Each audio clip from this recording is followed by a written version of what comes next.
All right, kind of wanted to shoot a quick teaser intro video here. I've got this 1978 CJ5 that I'm working on. This was kind of one of the few projects that actually made it when I moved.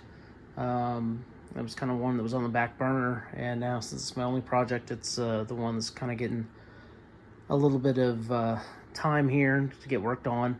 So this Jeep has the AMC 304 V8 in it. It looks like somebody put a Holley carb on it at some point that's got a Holley equip sticker on the side. I also think it was probably blue at one point based on the fact that this is blue and the inside firewall here is blue, but somebody, I guess, rattle canned it black or something at some point. The story on this, as it was told to me, was that it was originally from Louisiana. It's here now in Texas, and apparently a friend of a friend had somebody that owed him some money, and the Jeep was kind of what they used to kind of pay that bill. And so they basically had it and used it running around on a deer lease for a while, until it switched hands, and I've got it. So as you can see, it's a little bit rough. You've got a lot of dents, dings, and scrapes everywhere. Kind of adds to some of the character of it. Not quite sure what the story here with the bumper is. You've got this kind of wire here set up. I'm not sure if this used to go to a battery charger or if they had a winch set up or something. Obviously, it's got a front winch on this, or front receiver on the bumper here. It looks like whoever did all this was kind of a bit of a welder. You can see that this was welded to the top here. You know, a lot of other little things where you can see where somebody had kind of welded some things on. Let's see what else here. This is the or it says Renegade on it. I believe it probably is a Renegade. The Renegades had this strip here, and again, this is a CJ5. You know it's a CJ5 because of the shape of the tub. CJ5 kind of has this swoop, whereas a CJ7 would be kind of a more vertical. The CJ7 is basically just the longer version of the CJ5. There might be some people who hop in the comments that might have a little bit more precise things to say about it. Right now, it's also got the, I don't know who makes Remington, never heard of them, but it's 33-inch tires on it. So the stock wheel size, I think these might have been the stock rims, or very close to. Don't quote me on that, but you can see on here, this is pretty common on Jeeps, not Jeeps specifically, but older Jeeps and off-road vehicles. You've got these big aggressive mud tires on here, and then what eventually happens is they don't really, it looks like there's a lot of tread here, but what eventually happens is they just dry rot. I mean, there's more here. And what'll happen, this has happened to me before. I had some old 33s on a Bronco one time, and one day on the trail I ended up shredding, I think 2 of them or 3 of them. And so I ended up having to borrow some tires and stuff and kind of limp my way back home. But that's what happens. The other thing I don't like about these, you can tell here a little bit, maybe if I turn a little bit, these are kind of grooved out, kind of chewed up on the sides. What tends to happen is when you're riding on the highway with these, it kind of rolls on these real aggressive lugs, rolls on the side. It's pretty loud. It kind of puts a lot of feedback into the steering wheel. So I'll probably go with something maybe more like an all-terrain or something like that. You know, as you're probably figuring out, not a showroom vehicle by any stretch. At some point, somebody put this custom bench seat in here. Probably will sub that out. There's no seat in the back. I might put that in at some point. The radio was deleted. The glove box was deleted. So I'll have to do some work there. A couple odds and end hardware pieces were substituted out at some point. It's actually got one wiper motor that works on that side, but not on this side. So I'll have to look at that. Windshield is obviously a 10 out of 10 here. So I'll actually have to replace that. I'll probably pay somebody to do that. If you've never done it before, it's a little bit tricky. And I could actually show you. I've got another Jeep windshield over here that's cracked up. And I probably wouldn't be a good example, but you know, I had a buddy try to replace one of these windows one time and got all the way around to the end, and was using like a rope and stuff trying to pull everything in, and at the very last second he ended up cracking the windshield. So I just kind of know better than to try to do that. Let's see what else. There'll be probably some videos on doing a little bit of repair stuff here. There's a lot of little holes. There's one here. There's some like these obviously just were there for a reason and just weren't plugged up. Somebody had tried to do some work on the shifter for the transfer case. You can see they drilled a hole out here probably to get access to the bolt over there. The story here with that, since I'm on this side already, when I got this, it does run and drive. I actually have it up on wheels right now just to move it around. It's a little bit easier to move it around while I'm working on it than it is to have to keep driving it and repositioning it. And it also doesn't have a parking brake, which is another story that I'll get to here in a minute.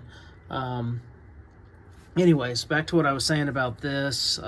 This whole thing is supposed to shift the whole thing, and there's also what they call a twin link, and the twin link is actually two different knobs unless you do all the shifting. So this thing shifts from 4 low, neutral, 2 high, 4 high.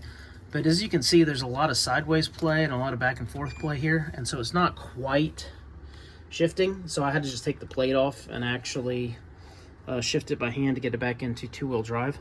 So that's why that's there. You can see I've got my power probe. If you don't know about the power probe, I actually have a video posted about that. You can kind of look and see.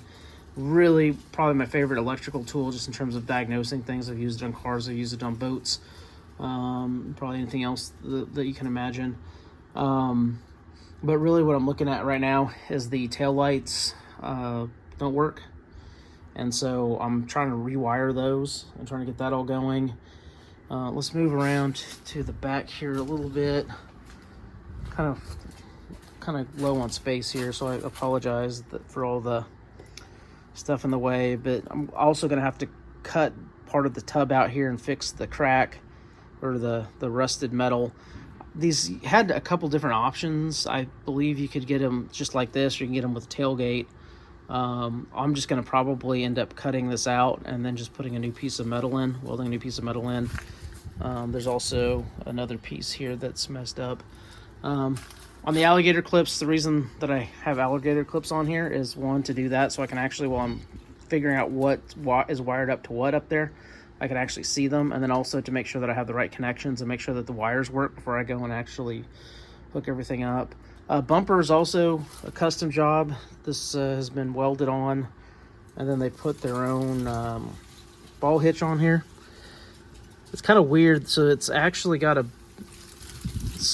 bolt on the bottom, but for some reason it looks like they actually welded it on the top here for some reason. So I'll probably do something else for bumpers. Then also with the roll bar up here, I'll probably do something with that as well. I do have, sorry, I'm still trying to figure this gimbal out. I do have an old amplifier here that I might use. I've got a radio in here somewhere. I've got some horn components. I don't believe the horn work. I'm not sure. That's what that box there is the control unit that goes in there for the turn signals, horn, and all of that.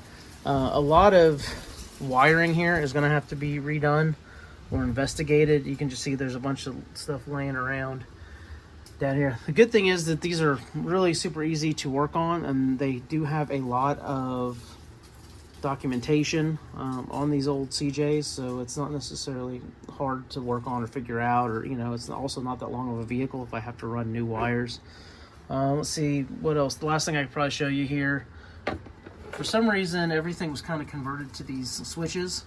So the master power, there's a master power switch, there's the ignition has its own on-off switch, and then it has a start button.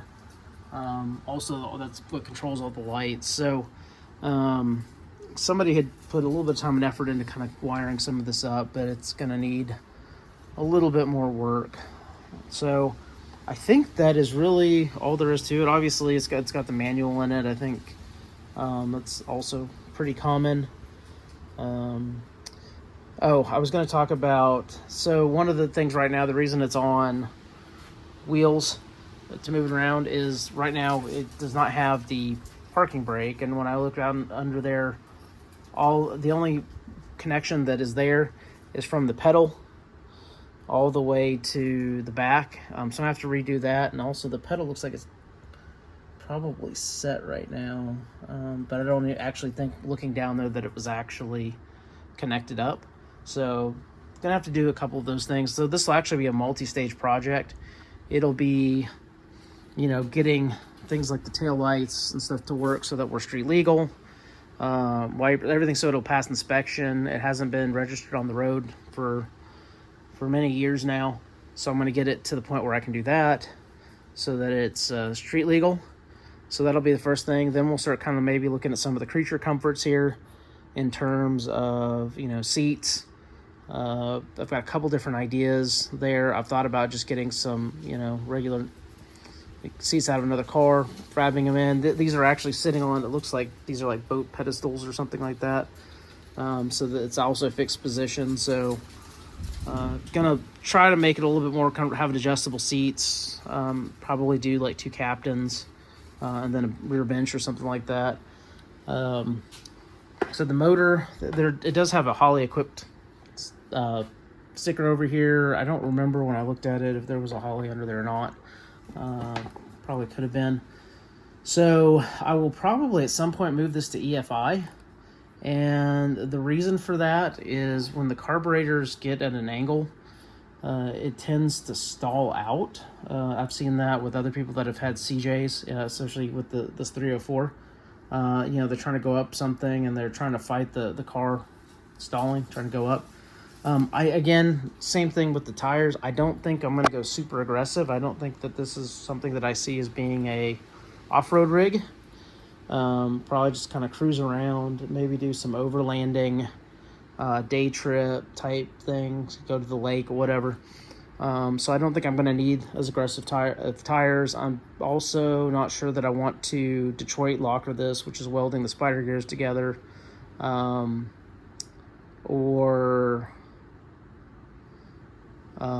actually maybe it's not. Sorry, I don't want to say that. It might be not called Detroit locker, it might be called lingo. I forget what they call it, but some people will just weld the spider gears together to lock the rear axle. I've actually done on several of these. I've actually done the Aussie lockers and things like that, where they kind of allow you to turn a little bit so they don't drag the rear axle as much. So I don't know. We'll see. That's probably a little bit later down the line. The other thing too, before I sign off here, that I thought was interesting, these manual hubs, and this was pointed out to me. These are actually Sears brand. So I hadn't noticed that initially. They're a little sticky, but this had manual hubs. I might convert those to automatic at some point. We'll see. But yeah, so this is really kind of the canvas that I've got to work with, and we'll kind of look into, doing some projects with it. So far, the only thing mechanically that I've done to this was to put a new brake booster in. That was a bit of a pain. I will say that. I think I might have posted a video on that before. But essentially they had a bunch of different versions of this vehicle. Some of them had, I think this one has discs in the front and drums in the back. Some of them have other configurations. There's different size, I think there's a 10-inch and 11-inch drum or something like that. So there's a little bit of a couple variances. So you kind of have to look at that. So I had to go back several times to get the right brake booster, because I was under the impression this was 4-wheel drums, and it wasn't. The other thing too that I've looked at was it looked like there was a heater core connection here. So I guess it had at least heat. But here, let me go back and point this out. You can see that some of the box down here for that. But you can see there's no AC vents. There's no anything. I guess you can see the blower is actually in here. But there's no duct work or anything like that. I don't think it had AC. I don't know if I saw an AC compressor on here. You have to kind of forgive me a little bit. I got this thing running like 2 years ago. I drove it once, maybe a year or two ago. Once I got it up and running, once I got the brake booster set up, and then there was some electrical things where it wasn't wanting to start. But it's probably going to need to tune up. I'll probably walk through that. So there's a lot of little things, a lot of stuff you can learn as I kind of go through all this. But yeah, really excited to get this thing back on the road, and hope to shoot some more content. So definitely let me know what you guys want to see or what you're interested in, and I will do my best to accommodate everybody. Until next time.